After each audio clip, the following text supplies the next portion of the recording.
and just draw what you love, especially in your sketchbook. If it's not for a job or you're not trying to solve somebody else's problems, then use your time to have fun. You're constantly going to want to learn and grow and stretch and experiment with new techniques and things. But while doing all those things, pick subject matter that you just enjoy looking at and drawing and exploring. That way you're not always fighting, oh, what should I draw? What should I draw? Sometimes I just say, like, open your sketchbook and start drawing freely, whatever it is.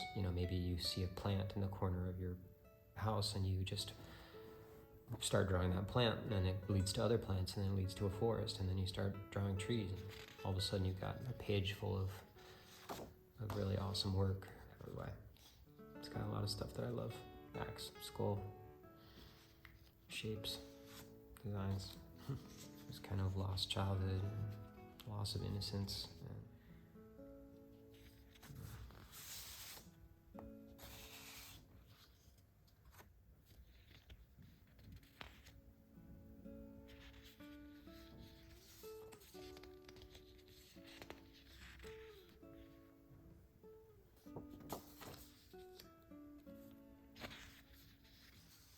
When I started this process of drawing in ink, I had kind of a lifelong difficulty with drawing hands.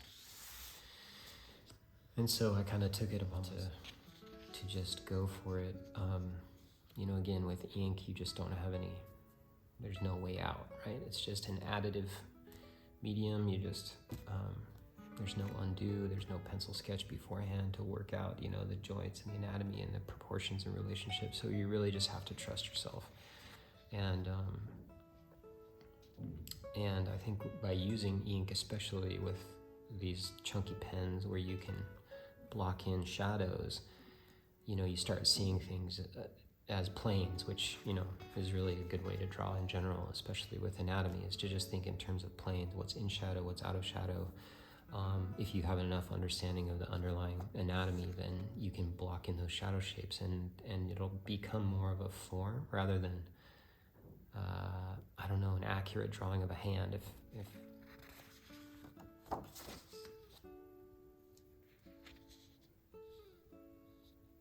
this one actually is about the Armenian genocide, when my Armenian ancestors, relatives were taken by the Turks at the time and taken out to sea, and they were drowned, and it's sort of like a large, a adult man's coat with just the little legs of children hiding in it under the water. It's a very sad thing to depict, and then there's this Swallows Fortress, which is the monument to that genocide. This is a great blue heron, which has a lot of really cool sort of Native American mythology around it, as for reflection. The heron walks through the water, and the water's very still. It reflects its true nature, sort of seeing into the future, an accurate reflection of your inner self. Just thought that was really interesting for this man to come to this large bird and seek that wisdom.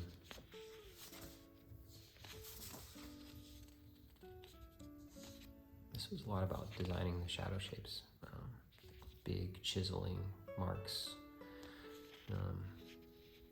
and I just liked the gesture overall. Just release. It was fun to draw all those birds. And more playing with the water mixed in after drawing.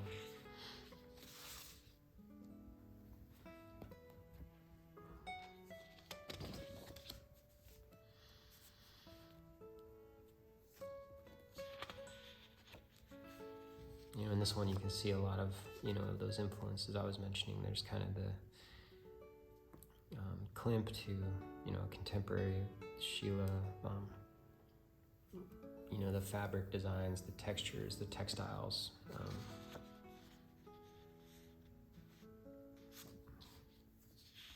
just play with those things. If you see something you like, just play with it. Sometimes it's just a couple words that come to mind, you know.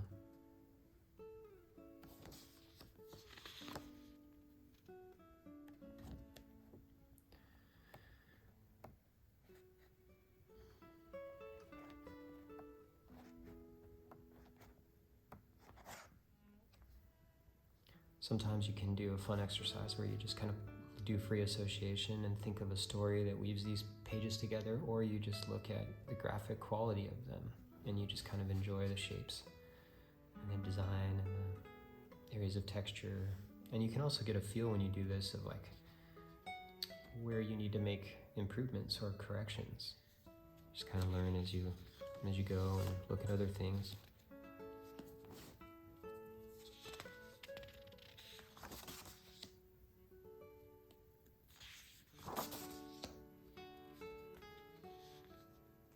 I remember doing this page really clearly. It was something about not having a plan, but having the page just be right. Something about it. And I'm talking about that more graphically. I just liked how it came together in the mixture of marks.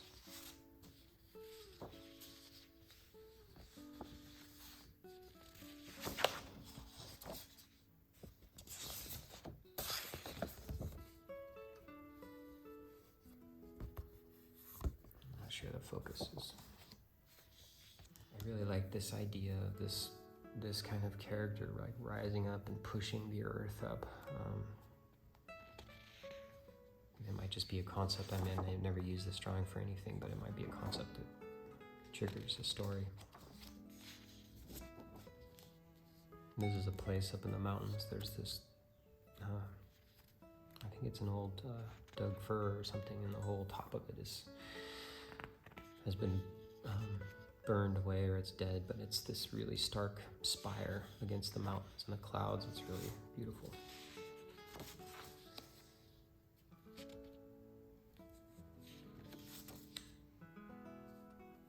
There's another one where I just really graphically enjoyed the layout of the page. And so there might just be something like how these kind of textural work on the rocks relates to a large field of black that I might file away and come back to. That's what sketches are for, right? It's just exploration. This is interesting to me again. Similarly, it's like, what could I come back to as the defining an overall black, large, dark shape with this amount of texture, and the design of the texture, or the details and ornamentation of the textile, let's say, is what kind of gives the gesture. You know, here there's two parts of this that are overlapped, and here they're parallel, and here they're flowing. I think that could be really fun to explore in a sort of series about this particular character. I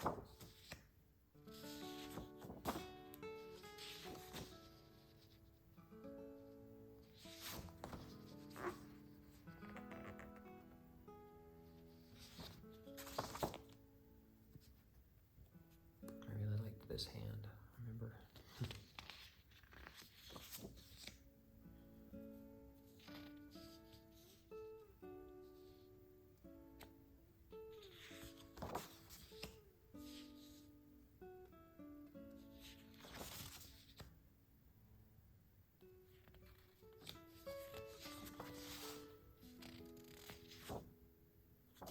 Again, you can see the marks are a little more minimal, the design a little more stark and graphic, less textural information, and I was trying to be a little bit more specific or deliberate about where that was used, you know, to guide the eye. So, and this is a really good example of how, you know, these beats, they're measured, almost musical beats that then relate to a larger sweeping scene. So you have information that's relating to one another through subject matter, but you have large areas of breathing room. And white and black both breathe a lot. right? So even though this is kind of heavy and this feels lighter, they both are areas of rest. I guess that's the better way to describe it. It's area of rest for the eye. And then by creating a textural pattern, maybe I described to you quickly that he's in a field of wheat or straw. Sometimes it's about like taking an object or a character or an animal or a symbol and giving it its proper framing. I think there's a lot of things that we love and we don't know quite why we love them. But if you give them their due and you shine the spotlight on them and you get to really enjoy the positive and negative aspects of the shape, you know, like a crow as it moves around, and you can see how those negative spaces change and your eye is enjoying the positive and negative and thinking less about the crow. This is a story about the Anasazi cliff dwellings, and sort of the hieroglyphics and the stories contained the mysteries around this whole culture that disappeared. This is one of my favorite hands that I've ever drawn.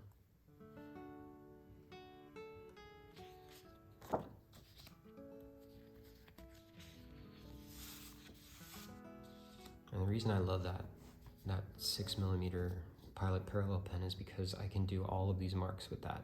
Very, very fine hairline lines, as well as big areas of black and those raking lines. So between those I can get the sickle-shaped lines, the real calligraphic thick and thins. And for me personally, that really speaks to my expressive language, I guess.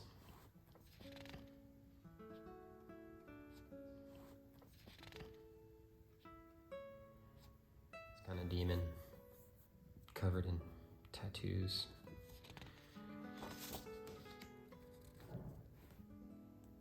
This one I called Lovers because to me it's a really interesting depiction of two things working together, supporting one another, loving each other through the good and the bad.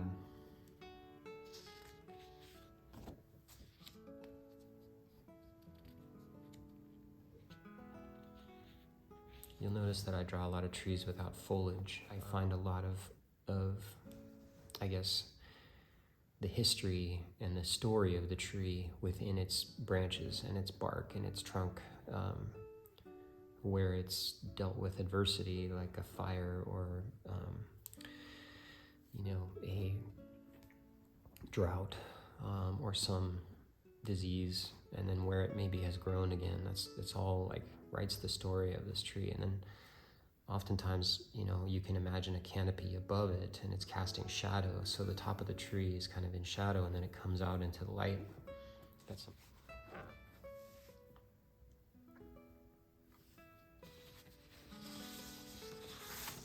Sphinx. I think I drew these all around the same time. Usually I date them. So this is 1/15, this one's 17. So now I have a date on it. That's strange. But I remember thinking about this, like the dark on light of this tree, the figure and the ground relationship, and then the figure and the ground relationship here where the tree is in light and it's against a dark background. It's a very super simple idea, but I liked the reversal of that a lot, and how the tree in the light tree in darkness acted as a graphic element. I felt was really, really cool and interesting to me. But some of these ones that are more panel-based, kind of comic book-like, it's fun to put them together. I actually do think I drew these within like 2 or 3 days of each other.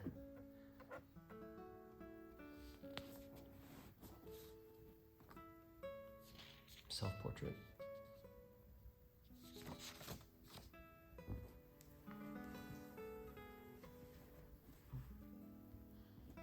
The Piano Man.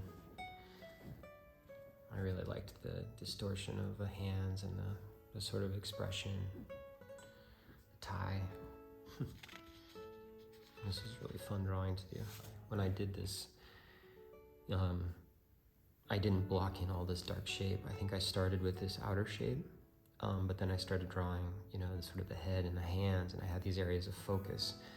And then I realized that the head and the hands and the piano were the three things I wanted to highlight.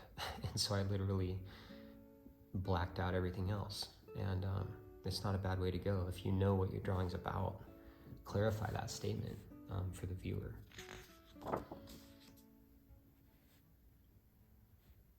This was again just, drawing directly with no pencil and doing direct design. You have to be really in touch with the balance of the drawing that you're making. And I think that's what this one really represents to me. But they have similar qualities in that they have this holding shape, and then there's nothing else on the page that's distracting from that large holding, that silhouette. Whereas this one has a lot more negative space. It has enough to hold that overall triangle together. Again, that overall triangle. Again, this weird, almost letter form shape. The one thing about sketchbooks is that you can't do this really. You can't just separate things out and look at them next to each other. And it's not like I think sketchbooks are amazing, but I think one of the things that I really love about doing loose drawings is just this ability. I mean, this just gives me, a lot of joy to look at. And I would never be able to see them next to each other unless I had scanned all the pages of a sketchbook and then done the same thing. My drawings that I work on are just slightly larger, 9 by 12. And there's just a giant stack. So I was constantly putting them together in different ways, I get a lot of, I don't know if it's joy or if it's interesting to me. Sometimes I try to look at it as if I wasn't the one who drew it. And that's also really helpful because then I look at the marks and I look at the design and I even look at the subject matter and the statements in a very different way. Something, especially of drawings that you've done, years ago, you can come back and look at and reinterpret. I drew this when I was traveling in Costa Rica with my family. I remember I was looking up at the sweeping trees and very different than what I had been seeing in these types of jungle foliage.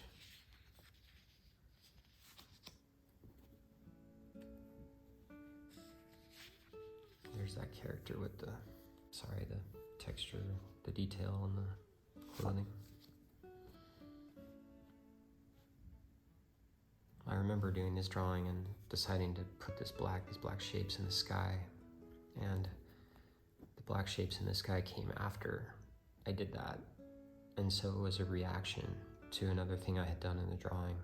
Something about having panels to work with and drawing them directly and freely is that one thing that you do might affect another.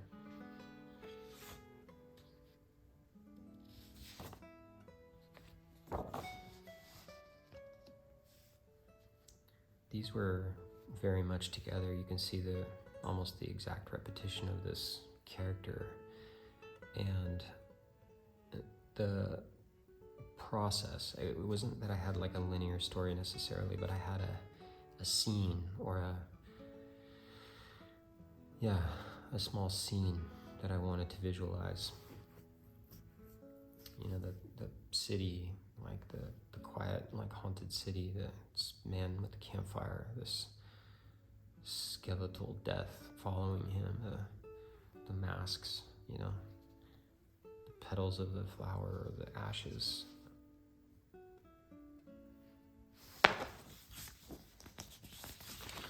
Okay, we're getting to the end. Thanks for your patience. I hope it's been interesting to you. I'm trying to put stuff up on the channel that is helpful and inspiring. I think it's really important that we remember to just have fun with the drawings that you're doing. And if there's anything that you're interested in or want to see more of, please let me know in the comments. And thank you for your time. See you soon.